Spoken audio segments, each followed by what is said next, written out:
कुछ extra information description में भी दिया हुआ है, इसलिए स्टूडेंट्स डिस्क्रिप्शन भी देख लें। पाटलिपुत्र वैभवम का हिंदी अनुवाद। बिहार राज्य की राजधानी पटना सभी कालों में महत्वपूर्ण रही है। इसका इतिहास लगभग 2500 वर्षों का है। यहाँ धार्मिक क्षेत्र, राजनीतिक क्षेत्र और उद्योग क्षेत्र विशेष रूप से ध्यान आकर्षित करते हैं। विदेशी यात्री जैसे मेगास्थनीज, फाहियान, वेनसांग, इत्सिंग आदि ने पाटलिपुत्र का वर्णन अपने अपने संस्मरण ग्रंथों में किया है। इस पाठ में पाटलिपुत्र के वैभव का सामान्य परिचय है। दामोदर गुप्त नामक कवि कुट्टनीमत नामक काव्य में कहते हैं कि प्राचीन भारतीय नगरों में पाटलिपुत्र गंगा के किनारे बसा एक विचित्र महानगर था। उसके विषय में यह पद्य है। पृथ्वी के तिलक के समान, सरस्वती के निवास गृह और इंद्र के स्वर्ग की सुंदरता को भी मात देने वाला यह महान नगर पाटलिपुत्र नाम से प्रसिद्ध है। इतिहास में सुना जाता है कि गंगा के तट पर बुद्ध काल में पाटलिग्राम स्थित था, जहां भगवान बुद्ध कई बार आए। उनके द्वारा कहा गया था कि यह ग्राम महानगर बनेगा, लेकिन कलह, आग लगने और बाढ़ के भय से हमेशा घिरा रहेगा। समय के साथ पाटलिग्राम ही पाटलिपुत्र कहा जाने लगा।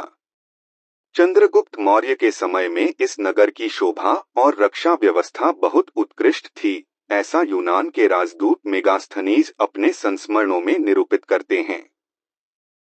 इस नगर का वैभव प्रियदर्शी अशोक के समय में और भी समृद्ध हुआ। राजशेखर अपनी काव्यमीमांसा नामक कविशिक्षा के प्रमुख ग्रंथ में बड़े आदर के साथ याद करते हैं कि बहुत समय तक पाटलिपुत्र में प्राचीन सरस्वती परंपरा प्रचलित थी। यहाँ उपवर्ष वर्ष, पाणिनि, पिंगल और व्याडी जैसे विद्वानों के साथ साथ वररुचि और पतंजलि की परीक्षा ली गई थी और यहीं उन्होंने ख्याति प्राप्त की थी। कुछ प्राचीन संस्कृत ग्रंथों और पुराणों आदि में पाटलिपुत्र का दूसरा नाम पुष्पपुर या कुसुमपुर प्राप्त होता है। इससे ज्ञात होता है कि इस नगर के समीप फूलों का बहुतायत से उत्पादन होता था। पाटलिपुत्र शब्द भी पाटल पुष्पों की पुतलिका रचना के आधार पर प्रचलित हुआ। शरद ऋतु में इस नगर में कौमुदी महोत्सव नामक महान समारोह गुप्त वंश के शासन काल में बहुत प्रचलित था। वहां सभी लोग आनंदमग्न होते थे। आजकल दुर्गा पूजा के अवसर पर वैसा ही समारोह देखा जाता है। समय के चक्र के कारण यद्यपि मध्यकाल में पाटलिपुत्र ने 1000 वर्षों तक जीर्णता का अनुभव किया, उसका संकेत अनेक साहित्य ग्रंथों जैसे मुद्राराक्षस आदि में मिलता है। मुगल वंश के काल में इस नगर का उद्धार हुआ। अंग्रेज शासन काल में भी पाटलिपुत्र का बहुत विकास हुआ। यह नगर मध्यकाल में पटना नाम से प्रसिद्ध हो गया। यह शब्द पत्तन शब्द से निकला है। नगर की पालिका देवी पटन देवी आज भी पूजी जाती हैं। इस समय पाटलिपुत्र, पटना नामक नगर बहुत विशाल है और बिहार की राजधानी है। दिन प्रतिदिन नगर का विस्तार हो रहा है। इसके उत्तर दिशा में गंगा नदी बहती है।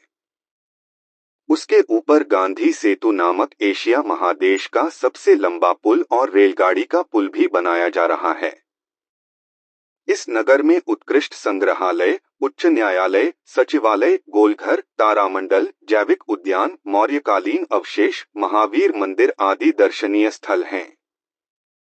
प्राचीन पटना नगर में सिख संप्रदाय का पूजनीय स्थल गुरुद्वारा के नाम से प्रसिद्ध है। यहाँ 10वें गुरु गोविंद सिंह जी का जन्मस्थान है।